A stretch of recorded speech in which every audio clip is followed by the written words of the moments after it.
Welcome back, everyone. Before we dive in, make sure you drop your thoughts and the lessons you took from this story in the comments. And don't forget to like and subscribe. Let's get into it. You're worthless trash, Malcolm. My daughter deserves better. My name is Malcolm Hayes, and I'm 37 years old. I've spent the last 12 years building a private equity firm in Denver, Colorado, making investments that most people never see coming. I work through shell companies, anonymous trusts, holding firms that keep my name buried in paperwork so deep that even the smartest lawyers take months to trace it back to me. That's how I like it. Clean, invisible, powerful. But right now, standing in my father-in-law's kitchen, watching him wave his coffee mug around like he's conducting an orchestra of insults, I felt anything but powerful. Reginald Whitaker had been calling me worthless for 3 years straight. Every family dinner, every holiday, every time I walked through his front door. She could have married Dr. Patterson's son, he continued, gesturing toward my wife Maya. But no, she picked you, a man who won't even tell us what he really does for a living. Maya sat at the breakfast table, stirring her eggs around her plate. She never looked up, never said a word, just kept stirring those eggs like they held the answer to everything wrong with our marriage. Malcolm works in finance, Dad. She finally mumbled, still not meeting my eyes. Finance? Reginald scoffed. You know what that means? Nothing. Could be selling insurance, for all we know. Could be managing other people's retirement accounts at some strip mall office. I watched him pace around his granite kitchen island, his face getting redder with each lap. This was Reginald Whitaker, founder and chief executive officer of Nexra Labs, a struggling biotech company that hadn't turned a real profit in 4 years. He had inherited money from his father's construction business and thought that made him some kind of financial genius. What Reginald didn't know was that I'd been tracking his company's financial statements for 8 months. Nexra Labs was hemorrhaging cash, burning through what little venture funding they had left. They needed a miracle. They needed exactly the kind of anonymous investor that I specialized in being. You sit there like a mute, Reginald said, pointing his finger at my chest. Real men speak up.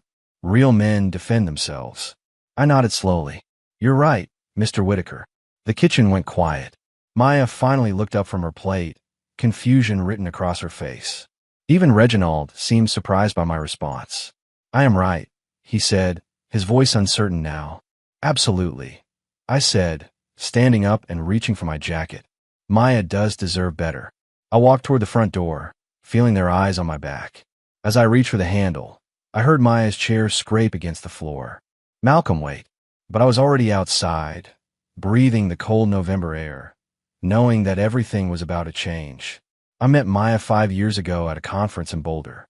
She was presenting research on gene therapy applications, brilliant and passionate about her work at a small biotech firm.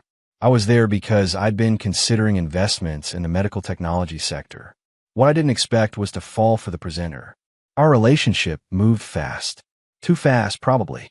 Within 18 months, we were married in a small ceremony that her father complained about for weeks. He wanted something bigger, more expensive, something that would impress his country club friends. But Maya and I preferred simple things. Or so I thought. The problem started during our first Christmas as a married couple.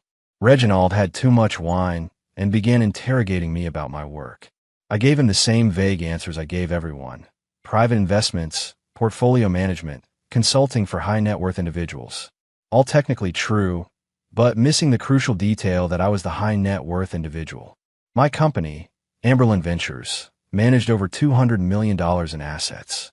We specialized in early-stage investments in technology and medical companies, the kind of deals that require discretion and anonymity. I'd built my reputation by staying invisible, letting other people take credit, while I quietly collected returns that most investors could only dream about. But Reginald interpreted my discretion as weakness. He started making comments about my mystery job and how a real man would be more transparent about his career. Maya would change the subject or laugh it off, but she never told him to stop, never stood up for me. The verbal attacks escalated over the following months. Reginald would make snide remarks about my clothes, my car, my lack of ambition. He'd compare me to other men in their social circle, successful doctors and lawyers who drove expensive cars and talked loudly about their achievements. What made it worse was watching Maya shrink during these confrontations. The confident scientist I'd married became quiet and apologetic, constantly making excuses for her father's behavior. She'd pull me aside after particularly brutal dinners and whisper apologies, promising it would get better. But she never confronted him directly. 3 months ago, I discovered something that changed everything. While researching potential investments, I came across Nexera Labs' funding documents. The company was in serious trouble, burning through cash faster than they could raise it. They'd approached dozens of venture capital firms, but their debt-to-revenue ratio scared away most serious investors. That's when I realized I had a choice to make. I could help save Reginald's company through an anonymous investment, or I could let it fail. The businessman in me saw the potential upside. The son-in-law in me saw something else entirely.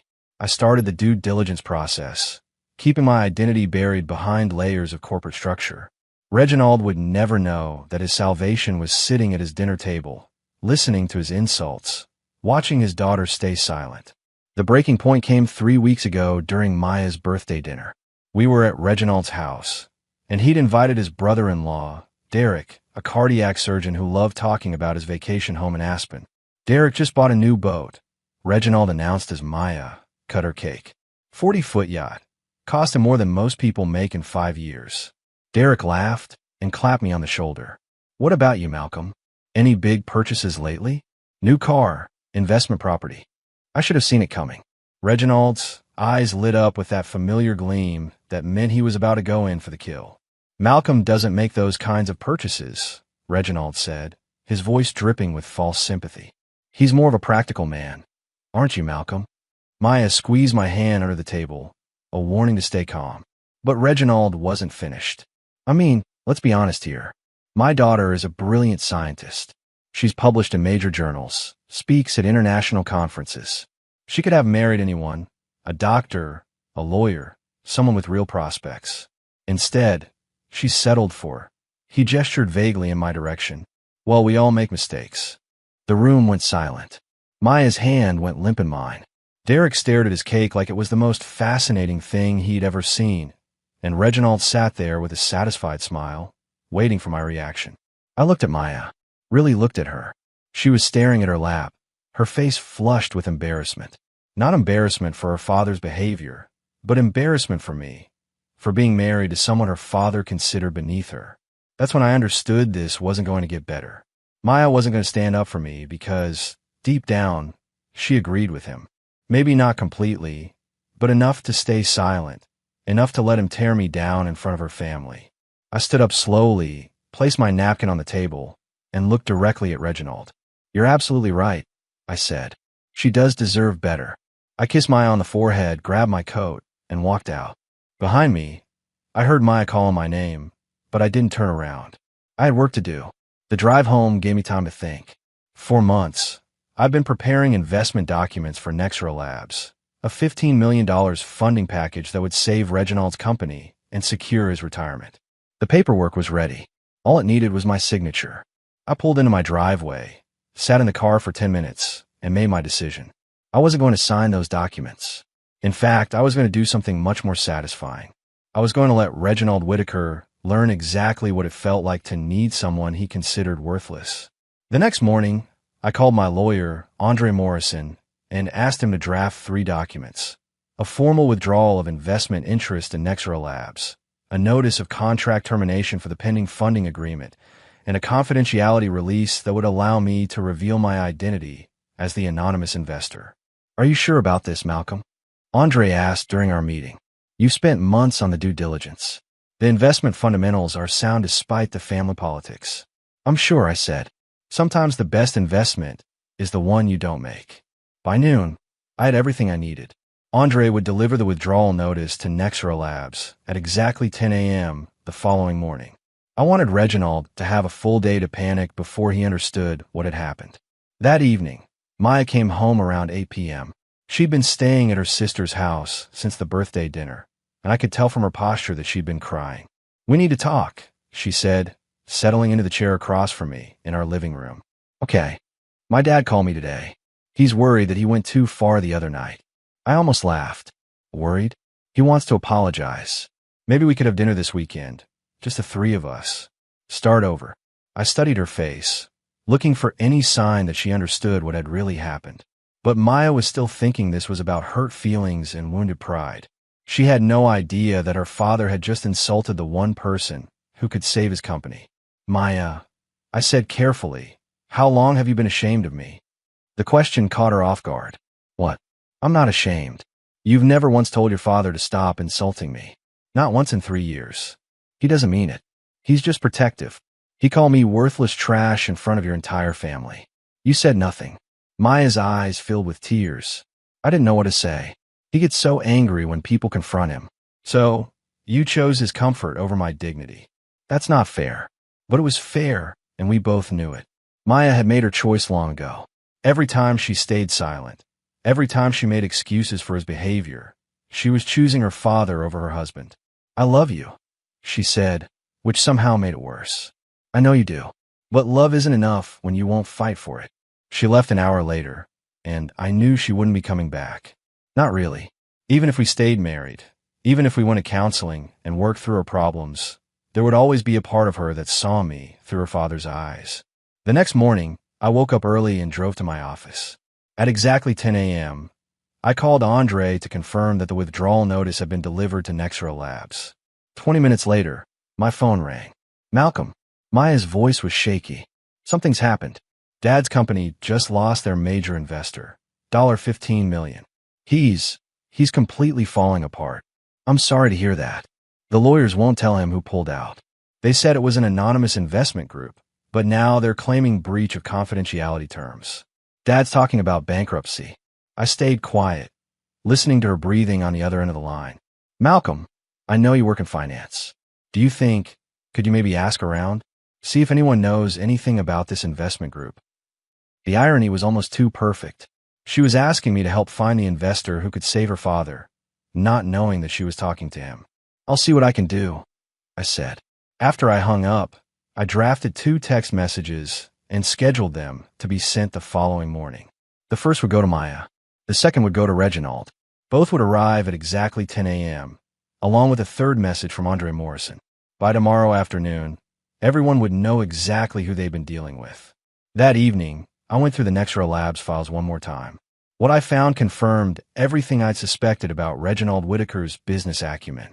The company had been hemorrhaging money for 18 months, ever since a failed product launch that Reginald had insisted on pushing through despite warnings from his research team. He'd overruled his own scientists, convinced that his business instincts were superior to their technical expertise. The resulting disaster had cost Nexera Labs their partnership with 2 major pharmaceutical companies and nearly $3 million in development costs. But instead of accepting responsibility, Reginald had blamed the research team, fired 3 senior scientists, and started shopping for new investors to bail him out. What made it worse was that Maya had been one of the scientists who'd opposed the launch. She'd written a detailed memo explaining why the product wasn't ready for market, but Reginald had dismissed her concerns as typical overcaution from academic researchers. When the launch failed exactly as she'd predicted, he'd made her life so miserable that she'd eventually quit and found work at a smaller firm. Maya had never told me the full story. She'd mentioned that she'd had some disagreements with her father about research priorities, but she'd framed it as a difference of opinion rather than what it really was: Reginald's arrogance destroying sound scientific judgment. I called Maya's former colleague, Dr. Monique Webb, who'd left Nexera Labs around the same time as Maya. Monique and I had met at several industry conferences, and she'd always been candid about the challenges of working in biotech. Monique, this is Malcolm Hayes, Maya's husband. I hope you don't mind me calling. Malcolm? Of course not. How's Maya doing? She's fine. I'm actually calling about something else. I'm researching Nexera Labs for a potential investment, and I wanted to get your perspective on their research capabilities. Monique was quiet for a moment. Malcolm, can I speak freely, please? Please. Reginald Whitaker is a disaster. Brilliant scientist, solid research foundation, but the man has no business running a biotech company. He treats his research staff like factory workers and makes decisions based on ego rather than data. Can you give me an example? The Neurotropin launch. We had 6 months of testing data showing the compound wasn't stable enough for clinical trials. Maya wrote a 20-page analysis explaining exactly why it would fail. Reginald ignored it, pushed the launch forward, and lost the company nearly $3 million when the FDA rejected the application. What happened to Maya after that? Reginald blamed her for the failure, said she was being negative and uncommitted to the company's success, made her work environment so toxic that she had to leave. Honestly, it broke my heart. Maya is one of the most talented researchers I've ever worked with. After I hung up, I sat in my office until nearly midnight, thinking about everything Monique had told me. Reginald hadn't just insulted me at family dinners. He destroyed Maya's career because she'd had the courage to tell him the truth about his bad decisions. The $15 million investment I'd been preparing wasn't just going to save his company. It was going to reward him for years of arrogance and poor judgment. It was going to validate his belief that he was always right, even when he was catastrophically wrong. More importantly, it would mean that Maya would never have to choose between her father and her husband. She could keep both relationships intact, never confronting the fact that she'd stayed silent while he tore me down.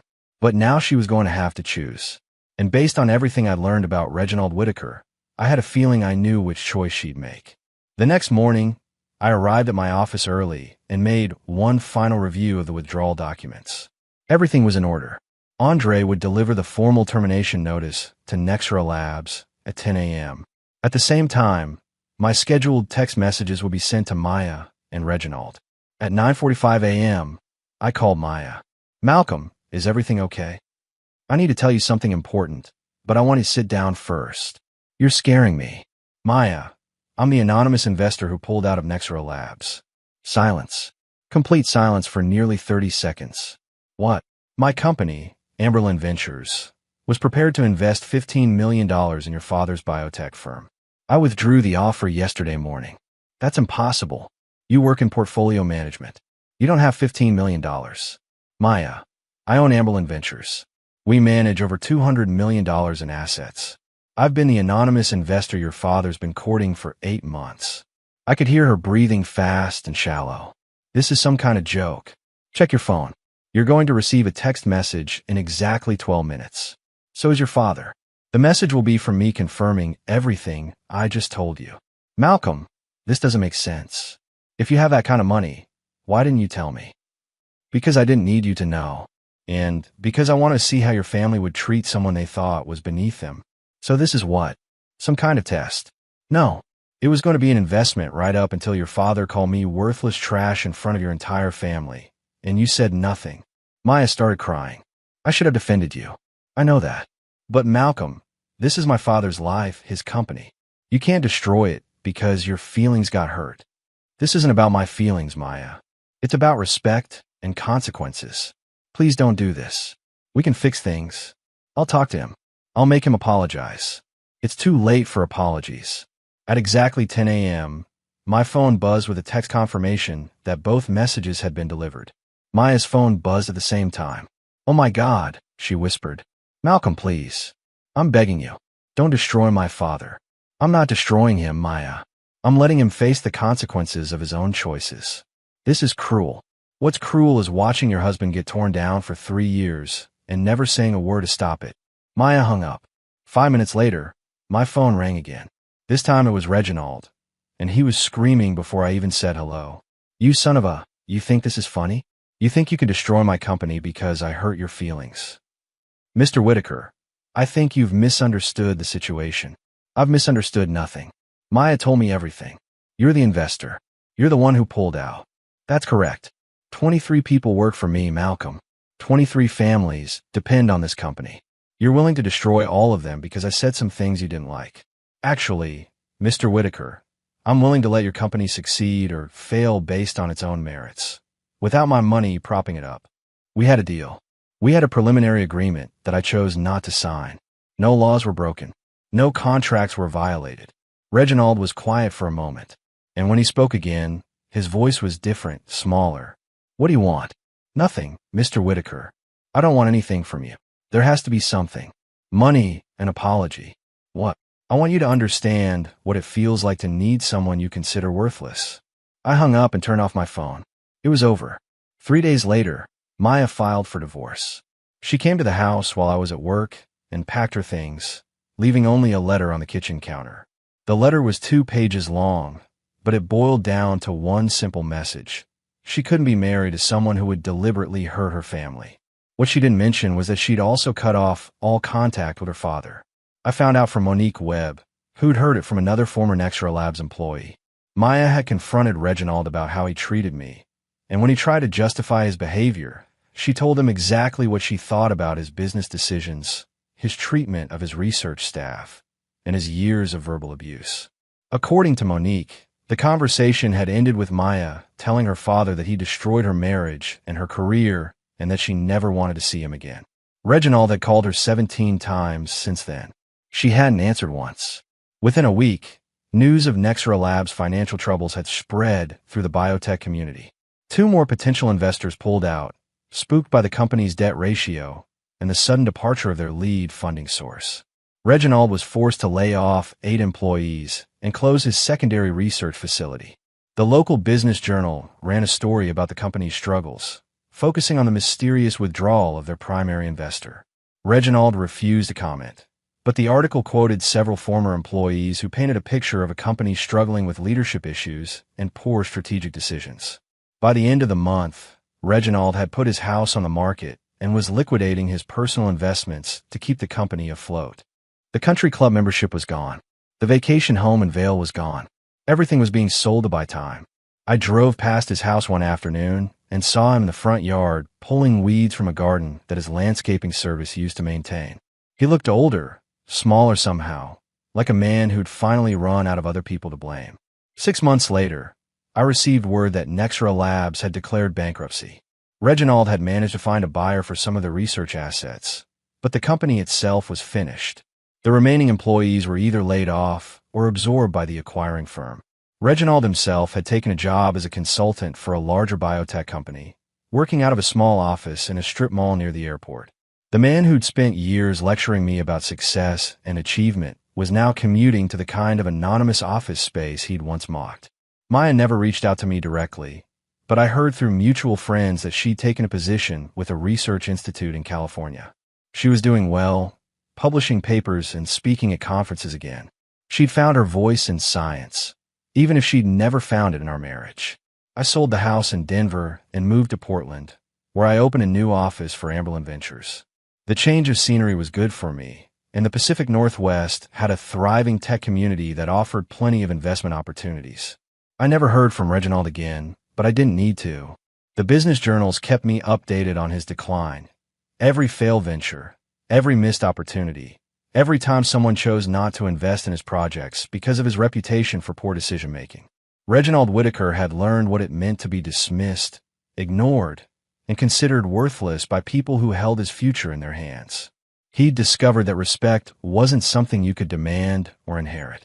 It was something you earned through how you treated others, especially when you thought they couldn't fight back. Sometimes the best revenge is simply letting someone face the natural consequences of their own character. And sometimes the most worthless person in the room turns out to be the one with all the power. I didn't celebrate.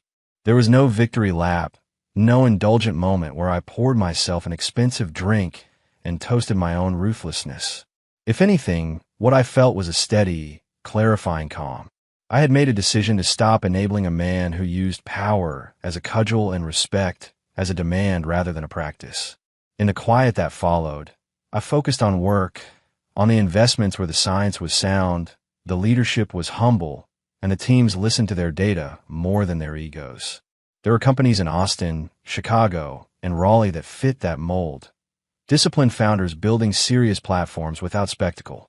I met with their researchers, read their briefs, walked their floors, and wrote checks with clean confidence. Every once in a while, I would get an email forward, a trade newsletter or investor memo, where Reginald's name showed up on a panel or as a strategic advisor. The notes were always the same: smart, energetic, a visionary, followed by the inevitable footnote of questions about execution. Execution was always the tell. It's where character shows up in the numbers.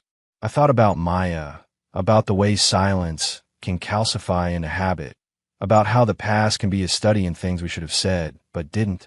I didn't hate her. I didn't even resent her.